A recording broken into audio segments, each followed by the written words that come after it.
And with the new year, new reminders of just how dire this pandemic is, how important it is that we find a way to look out for one another. Tonight, the news coming in that highly contagious variant of COVID already here in the U.S., the first case now in New York. A man in his 60s in Saratoga Springs, New York, no history of travel, which means this is community transmission and that it's here.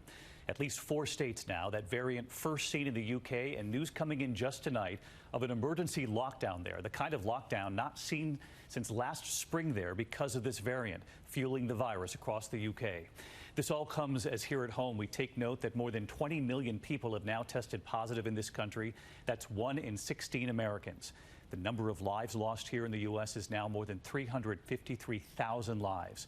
And tonight, that discovery near Saratoga Springs, that 60-year-old man, again, no history of travel, testing positive for that virus variant, bringing the UK to its knees, and what we've learned about some of his coworkers. And tonight, with this new variant and the fact that 1.3 million Americans got on a plane on Sunday alone to come home after the holiday, the highest number since the pandemic began, the need for vaccines never more urgent. The government is way behind schedule. Seniors lining up in cars in Daytona Beach, Florida overnight. Thousands were turned away. Tonight, our team here with access to this lab in Boston where scientists are testing the vaccines. Will they work against this new variant now here and another variant in South Africa they're now watching too?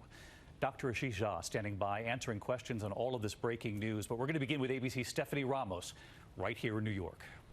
Tonight, that highly contagious variant of the coronavirus now confirmed in upstate New York. The 60-year-old man from Saratoga Springs without any recent travel, suggesting community spread. He was symptomatic, but he's on the mend and he's doing better. That patient connected to a local jewelry store where 3 other people also tested positive for COVID.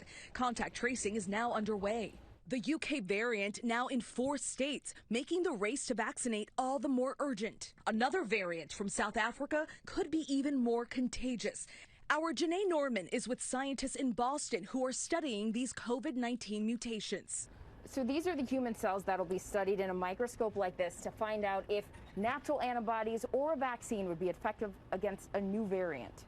The general suspicion is that these current variants are still likely susceptible to vaccines. However, we don't know that yet. In Florida, cars stretching miles. Our Victor Oquendo is with senior citizens, many waiting all night. Vaccinations are underway here in Daytona Beach, but the demand is so high, the lines are so long, thousands have been turned away. The advice from county health experts, if you can, wait.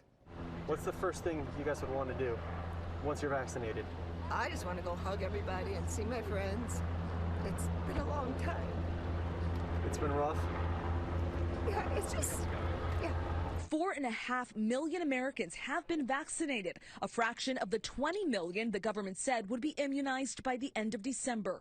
Operation Warp Speed today saying vaccinations are ramping up.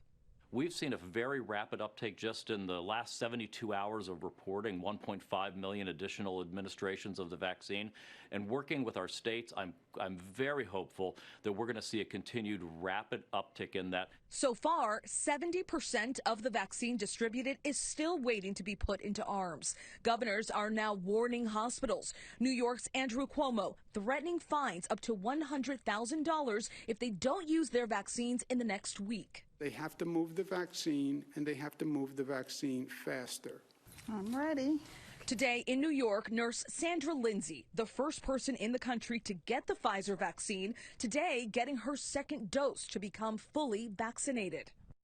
And so let's get right to Stephanie Ramos off the top here tonight. And Stephanie, given how far behind the government is with these vaccines, Operation Warp Speed is now actually floating the idea of splitting each dose of Moderna vaccine really in half to essentially reach 2 people instead of 1.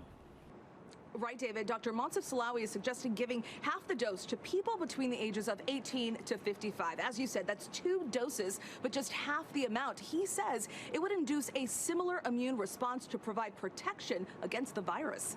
David. All right, Stephanie Ramos leading us off on this Monday night. Stephanie, thank you. And I know all of you at home have many questions on this, so let's bring in Dr. Ashish Jha, the Dean of Brown University School of Public Health. And Dr. Jha, welcome back to the broadcast in this new year. And first, this idea we just heard from Stephanie, the idea of splitting doses of the Moderna vaccine into 2.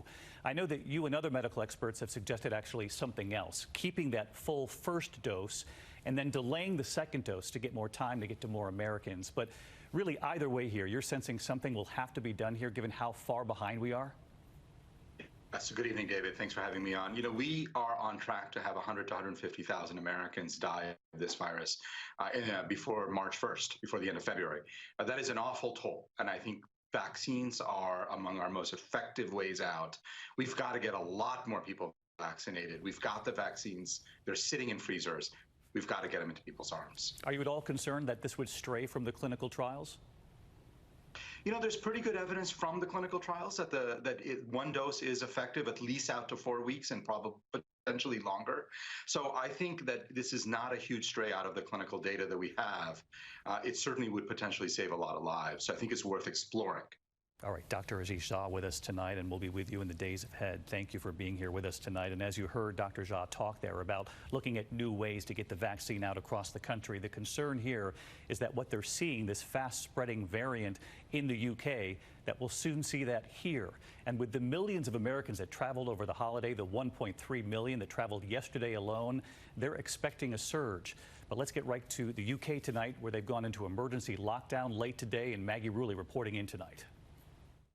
David, it was a bleak message from the Prime Minister tonight, telling the nation the weeks ahead will be the hardest yet. He warned that this new, more contagious variant is just ripping across the country, with the number of people hospitalized right now 40% higher than what we saw in April. He said he had no other choice but to start another massive nationwide lockdown, where people are only allowed to leave their homes for things like essentials, and all schools must go remote. But David, we do have just a little bit of hope. He did say if this vaccine rollout goes according to plan, we could see some of these restrictions lifted by mid-February.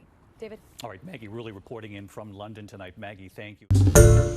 Hi, everyone. George Stephanopoulos here. Thanks for checking out the ABC News YouTube channel. If you'd like to get more videos, show highlights, and watch live event coverage, click on the right over here to subscribe to our channel. And don't forget to download the ABC News app for breaking news alerts. Thanks for watching.